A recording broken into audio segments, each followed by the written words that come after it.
Hey everyone, it's Alex and welcome to this Pokemon Pocket Beginner's Guide. We're going to be discussing 10 beginner decks to start you off on your journey in Pokemon Pocket. Now before we dive into the decks, there's a couple things we need to consider. The first is that these decks are utilizing as many early Pokemon as possible. On the onset of Pokemon Pocket, they're actually really generous with the number of packs you get to open. That obviously changes, business model be damned, but you do get a lot of packs up front. And so we're going to try and utilize as many early Pokemon as possible in order to make it so that you can viably construct as many of these decks as you can. With that being said, we do refrain from Pokemon EX usage in these decks. When we're using Pokemon EX, we're usually using the ones that you get from like your first pack selection on the onset of your Pokemon Pocket journey. Also, we might be using Pokemon EX that have non-EX versions at lower rarities that you can kind of fill in the meantime as you build your collection. That's another point, the collection itself. Everyone's going to have a unique collection right now. You're opening up packs, it's at the onset of the game, and so you're going to have to stay flexible. It's hard to build an exact replica of a deck because maybe you're missing a Giovanni, maybe you don't have any Giovanni, maybe you have two Sabrinas that you can just plug in and it's still a great card, right? So you're going to have to stay flexible, and that's actually part of the fun, right? Start with a shell, work towards that shell, and then add your own flavor to it as you go on. With regards to kind of filling these spots, if you're missing a couple cards, there are some cards that really stand out as excellent fillers in Pokemon Pocket. Two of them are absolutely S tier. Farfetch'd is by far my favorite. Extremely low rarity, 60 HP, which is fair, but that 40 damage Leak Slap for a single colorless energy. This Farfetch'd can go anywhere. You could put Farfetch'd wherever you want, in any deck. It's the perfect filler card, especially early on in your Pokemon Pocket journey. Now, a little rarer, Kangaskhan is also very good.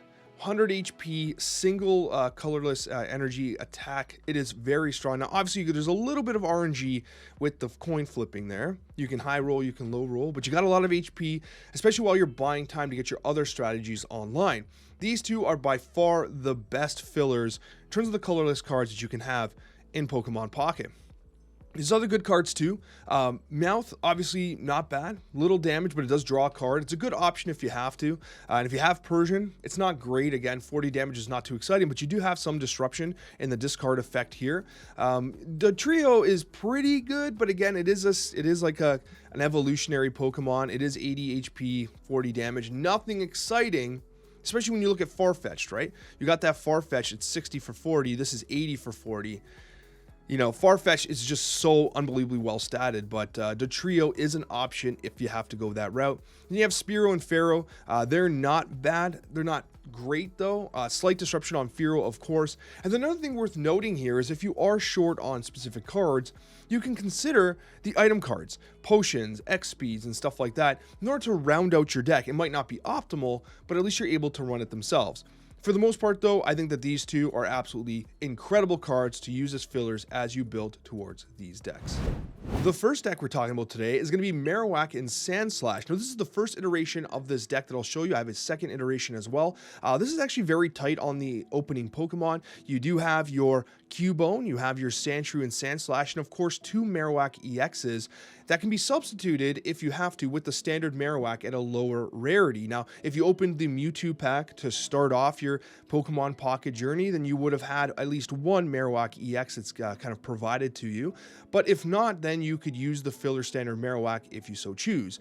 Giovanni, a great card here in order to kind of ensure that you can do additional damage to close out, the Pokemon that are kind of in the active slot. Sabrina, excellent disruption as well, which can be used to great effectiveness in the meta if they're playing like a Mewtwo or something, and you want to be able to kind of swap it out and take out a vulnerable Pokemon so that you can kind of close out the game.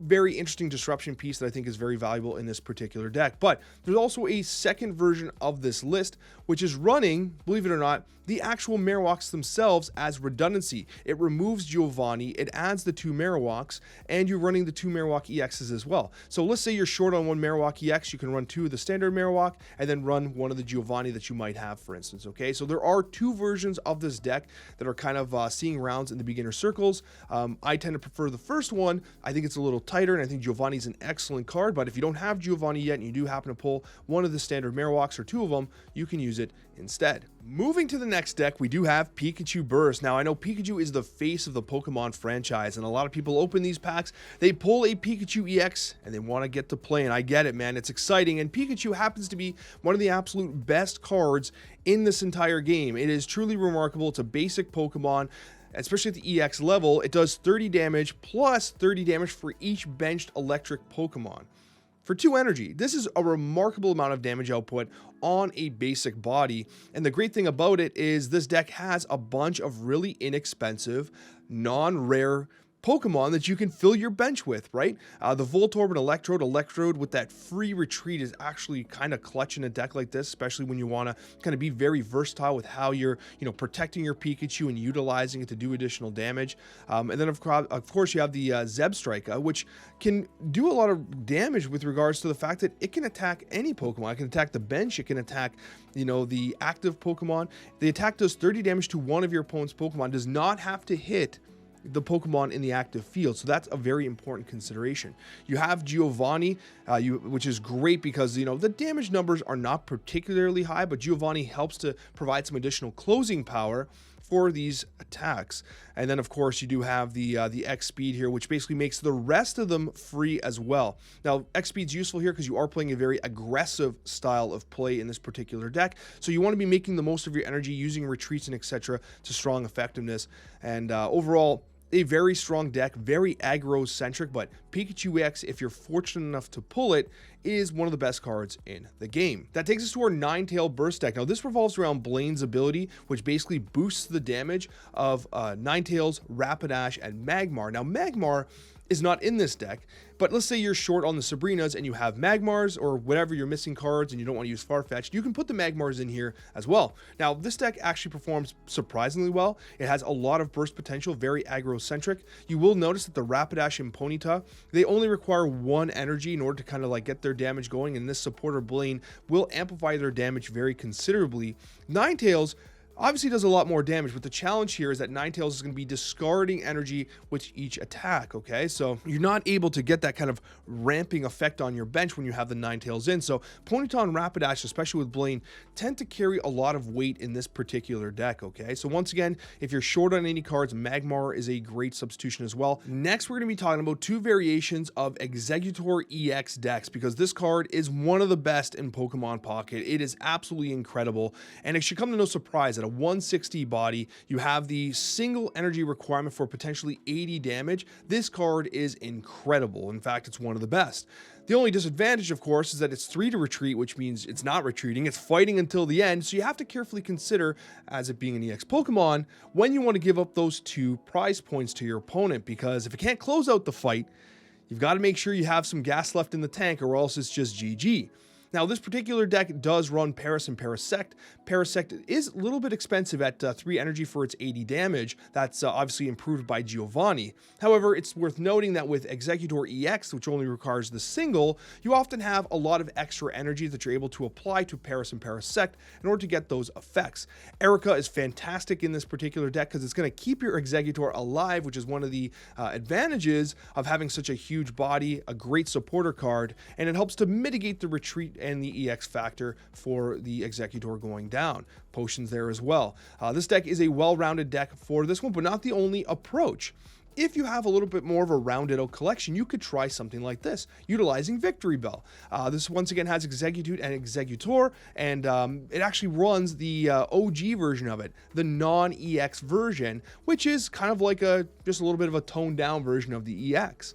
It also runs the Bellsprout, Weeping Bell, and Victreebel. Victreebel itself having some disruption in its fragrance trap. Once again, Erica and Professor's Research here. This particular deck cuts the Giovanni, but Erica and Potion are going to be utilized in order to keep it up. This is like the precursor to the Venusaur tanky deck. And it's obviously using the Bellsprout kind of progression line in order to give you a little bit of an extra oomph and a little bit of disruption in this particular deck.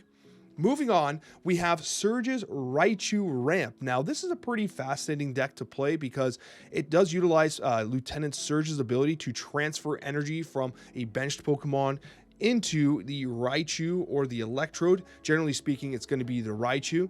The key engine here is going to be the Magneton, which actually has the Volt Charge ability to kind of act as a bit of a generator from the bench. The Raichu is a bit of a closer. It does do 140 damage, which is incredible. However, you are going to discard all the energy from this Pokemon, so you're hoping to do as much damage as you can. In this particular deck, it is running the Sabrina as Disruption. Giovanni actually works well in this deck as well if you happen to have Giovanni and you don't have the Sabrinas. But overall, it's all about kind of being mobile, utilizing the Electro to do damage, swing out with its free retreat cost, and then use Raichu as a closer with the energy generated from Magneton, and of course the Lieutenant Surge as a support. Fascinating deck, very interesting play lines, a little more challenging to kind of like play, but a really fun one nonetheless. Psychic Disruption is one that I really enjoy playing as well. This one here uses the Abracadabra and Alakazam line, and the important thing about this line is it actually matches very well into the like meta Charizard and Mewtwo decks, simply because Psychic from Alakazam, which does additional damage for each energy attached to your opponent's Pokemon, it has the potential to simply just one-hit some of these larger Pokemon, especially as they are getting this ramped energy being added to them. So it has this incredible attack and the ability to kind of punch above its weight class. You might be a beginner player and you might get matched against someone who's playing like a meta Charizard deck, and you're able to trade favorably with the Alakazam and any previous damage it might have caused, of course, but you are able to use Alakazam to essentially punch above its weight class because of the amount of ramp and the additional energy that those particular cards use to output their incredibly high damage potential. So I like that a lot. You also have the Hypno Disruption here from Sleep Pendulum, and of course Sabrina, which is a great component of disruption. You got a lot of disruption here. The X speed is useful because everything is kind of expensive to retreat, and so the X speed helps you kind of be a little more mobile, but overall a very fun deck that honestly punches above its weight class if you happen to have these cards. Then we have the Dark Pidgeot Disruption. Now again, we're going back to disruption here, and what's interesting about this list here is you have the Ekans and Arbok. Arbok notably prevents a card from retreating from the active slot, so you got to fight it, right? You have no choice, and Giovanni helps in closing out the damage to kind of allow Arbok to finish off its opponent. What's interesting here is that you could run Sabrina in this deck, but you have Drive Off, the ability from Pidgeot, which is essentially like a Sabrina, and perhaps one of the more underappreciated cards in the early games of Pokemon Pocket. Pidgeot's actually pretty good. Obviously, it's not impressive from a damage perspective. You have Wing Attack that only does 70, and that's why Giovanni helps quite a bit. And it's, of course, an evolutionary step. But the name of the game here is Disruption, and Pidgeot excels at that, as does Arbok. So this deck does have a lot of legs to stand on when it comes to manipulating your opponent's board state to gain an advantage. And now we have Growling Ponies. This deck utilizes Arcanine and its Growlithe progression alongside Ponyta, Rapidash, and Magmar. Naturally, when you're running those types of cards, you're going to look at using Blaine, because Blaine, of course, is going to really buff up these particular two cards in Rapidash and Magmar. You don't have the Ninetales line in this particular deck. You're leaning towards the Arcanine EX. Professor's Research, of course, definitely helps you kind of pull into your cards. But most importantly, I think the X speed is important in this deck. Arcanine is very expensive in terms of his attack. It is 3 energy to get that attack. It's a pretty hard hitting one. However, Magmar requires 2 as well, and so if you're in a position where you have to retreat, X speed helps to like really min-max your energy usage to kind of allow you to be a little more flexible, especially when you're trying to get Arcanine online. Like this deck a lot. It's very similar to the one that I play now, and I don't play the Magmar. I still am using Farfetch'd, believe it or not, because I just like it. But this deck is a lot of fun. One of my favorites that I currently play in the game. Thank you so much for watching, guys. I hope you guys enjoyed this video. I hope it was helpful as well. I got another video for you on the screen here if you're interested in some more Pokemon Pocket content. We'll see you on that next one.